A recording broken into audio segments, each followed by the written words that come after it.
Welcome back to the channel, guys. We are super excited to have something brand new from Newbie Drone. It's called the SavageBee, and I don't know, you're gonna find out probably why they call it Savage here in a couple minutes when we take it out and test fly it. And what's surprising is it's a 2S drone, and I wasn't expecting it to be like a freestyle rocket outside. It is an ultralight. It has 1202 series motors on it, and it has an O3 on the bottom. It has a cage on the bottom that it actually lands on, and it seems like it's a Cinewoop with the prop guards removed on here, because the downward facing motors, it really does kind of reminisce a Cinewoop style frame, just no prop guards. They remove that, and it really reminds me of the original Avata when we stripped it down and we took the prop guards off. We just saw this little cage with everything here.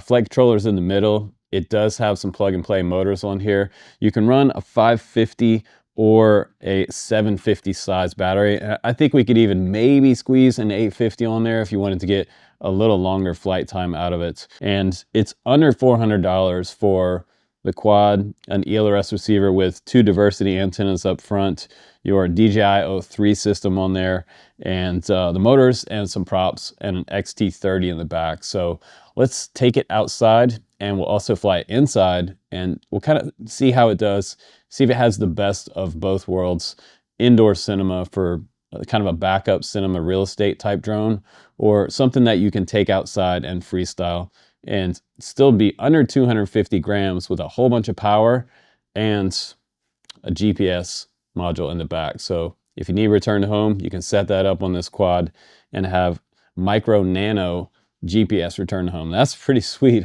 on a quad that's barely, not even 200 grams. Let's go ahead and do some flying now in the house and also outside for some freestyle fun. You'll be surprised at how well this thing flies outside. Here we go.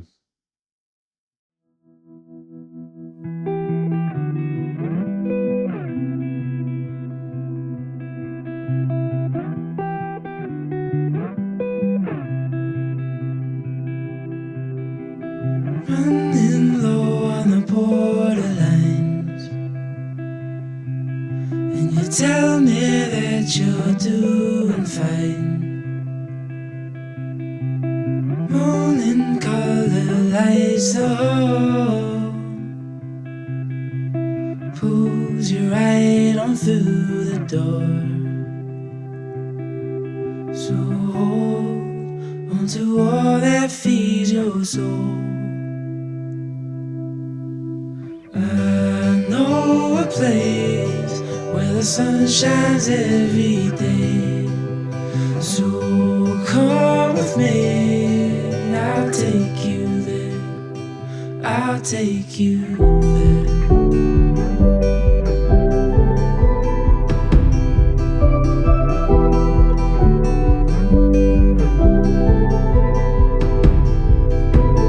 Coloring outside the lines, and you tell me you're just passing by. Drowning in your reasons why. Talk is cheap, but we're wasting time. So hold on to all that feeds your soul. I know a place where the sun shines every day. So come with me, I'll take you there. I'll take you there.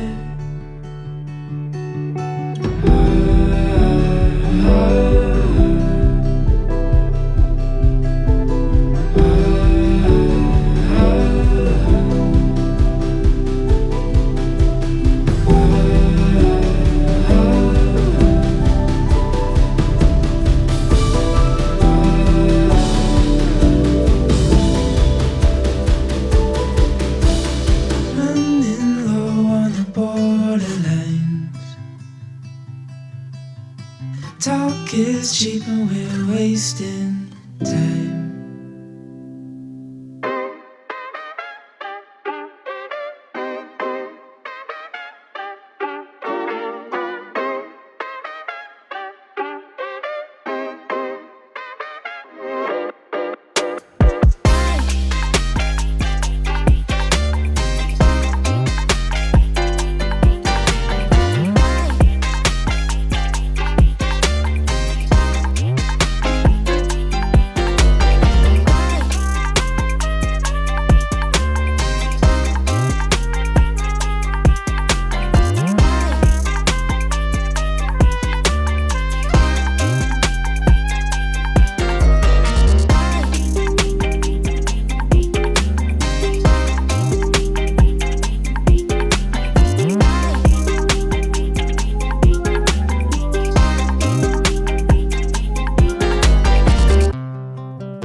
my friends, welcome back from the flight test. It looks like we're 103.1 grams on the scale without a battery, and 2S550 puts us up to 129.4 grams, and a 2S750 gets us all the way up to 138.2 grams total takeoff weight. So that's way under 250 grams, even with a 750.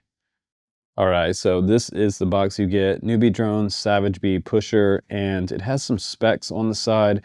Mine has the O3 Air unit, and it does have the Diversity ELRS receiver included. All right, guys, you are looking at one strange animal right here, and I'm gonna kind of explain this to you, like what this design is all about, what it's trying to be, and you know, why it's such an interesting and fascinating design to me. Okay, so this is a complete, almost a complete departure from the original SavageBee. It does have a true X frame on it. It is sort of a squash inverted motor design. Squash meaning that it's very low profile from the side and the front. There's not a lot of room between the bench and where the propeller touches. So if you come in a little bit of a wrong angle, you can really hit some props on the ground. You can put some bolts in the props, and I just pushed them on and flew it just like this, and they stayed on. So kind of push on props, if you will. The props are facing up. So when you put your props on, make sure you pay attention to that. But what this quad is it's sort of two things in one. It's an ultra lightweight cinema or freestyle quad. And I say freestyle quad mainly because it has a true X frame on it. But right above that, there's a second piece of carbon. That top plate is 6-bolt top plate release. The G4 flight controller is just below there, and they extended the camera to the front with the O3 camera riding in front of the propellers. So you never have props in view right here, which makes it nice for cinema style filming, whether you're doing indoor filming or outdoor freestyle videos. And I honestly think that the neatest thing about this quad is that it is so incredibly light, streamlined. It has a nice high quality carbon fiber, very, very thin spars on this base plate and the top plate. But all of this has been shaved down to fit 1202 motors and 3-inch props. So the original SavageBee that we've seen with the upward facing motors, that's 2.5-inch, and this is a 3-inch design. And just look at how incredibly low this thing is. I mean, I love a low profile quad. This puts me back to like 2015, 2016 era when they were just starting to squash everything down and see how thin we could get things. And this kind of brings me back to that, but with 12 series motor performance, it's a lot of fun. And I feel like the way the quad's been assembled, this is a bind and fly, but I feel like the assembly, it feels like they did a nice job on it and they took their time building this. This is not like the 2017, 2018, just get them out the door type of build. It looks like they actually took their time building this. The quality looks nice. They have the tape around the arms. They folded the wires nicely. We have this TPU mount here for the antenna coming off the Diversity receiver. And you can see the motor here. It has 11,420 kV. And again, these are the 1202 motors with that Gem Fan 3-inch bi-blade prop. And we have those antenna mounts for the receiver up front, one on each side, and in the very back, again, attention to detail. We've got the dipoles coming off the O3 up through the bottom across the arm, and those are specifically mounted with this TPU bumper mount on the end of each arm right here. So that's also kind of cool. You can tip these up before you take off. And there's the Nano M10 GPS with a compass back here, and this nice little TPU mount seems pretty sturdy. If you look on the bottom, kind of gives us some specs on here, and actually what it is the M10Q micro GPS module with compass here. Mine didn't come set up out of the box, so if you want to enable this, you have to figure out which UART it's on inside Betaflight. And there are 4 UARTs available on this G4 flight controller. Now, one of the things that struck me that I really liked about this quad is that everything is seemingly really easy to get to. So if you needed to kind of strip this apart, you wanted to pull the O3 off the bottom. This cage is held on by 4 bolts on the bottom. This is M2 all the way around. And if you need to pull the top plate off to get to your flight controller, it's 6 bolts here, and you can pull this off and get to the flight controller. So I think as far as replacing motors, that will yet to be determined, because it doesn't appear that they're plug and play. It looks like they're soldered down to the board here. And it's also running, not only does it have 20 amp ESCs, it has BlueJ firmware on here. So it does have updatable, upgradable, kind of future-proof ESC firmware. So that's good news. It's not running some old BL Heli 32 firmware that you can't update anymore. So it is future proof. But I do love the carbon. I love the way all of this looks in here. It's super nicely designed. And we don't see this very often, this thin. But again, like it's 3mm right here on this main True X design, and this top plate is 2mm. So 3mm down here, 2mm here. It's going to be durable, and sometimes the lighter things are, the less damage you have when you crash, which is good. But you do have some exposed props here with no prop guards, so keep that in mind. It's not a Cinewhoop. It kind of wants to be, but it's not. So yeah, it's kind of a hybrid freestyle slash little cinema rig with GPS and compass and all the bells and whistles on here. It's amazing what they've packed into this little guy. So, I mean, at the end of the day, it's all coming together into kind of a cool, interesting, fun to fly, extremely well tuned little freestyler or a cinema drone. And I love having a quad having duality to it. And we talk about duality on my channel a lot. If it has dual purpose, you could probably also maybe stick some kind of a little like decased cinema camera up here, like a little Insta360 Go 2 or a 3 up here. There's enough room to get a zip tie underneath the frame and add a little HD cam here if you really wanted to. But honestly, with the O3, I just shoot with the O3 a lot of times. I guess I wouldn't use that for professional use, but it does have enough room to be able to do that. You can change the way that you mount the battery. You could go sideways across and get your camera up front. So yeah, it's another kind of cool little release. It just kind of says, take me home. It really does. It's just too fun. But you know, I might be biased because I really do love drones, and I love tech innovation, and I think this is really innovative. I think it is.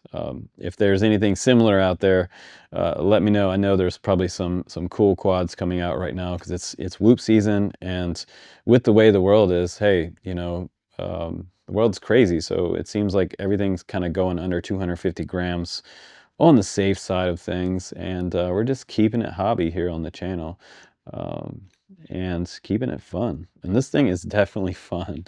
But under 400 bucks, it's a pusher. It can freestyle. It can cinema. You can check it out down in the link below if you want to. Again, I say get the 750 and the 850 batteries, and you'll be good to go. If you have anything to say about this one, make a comment down below. If you like it, if you don't like it, you think it's weird, I think it's weird and cool. But take care, guys. I'm Justin Davis. I will see you on the next one. Bye-bye.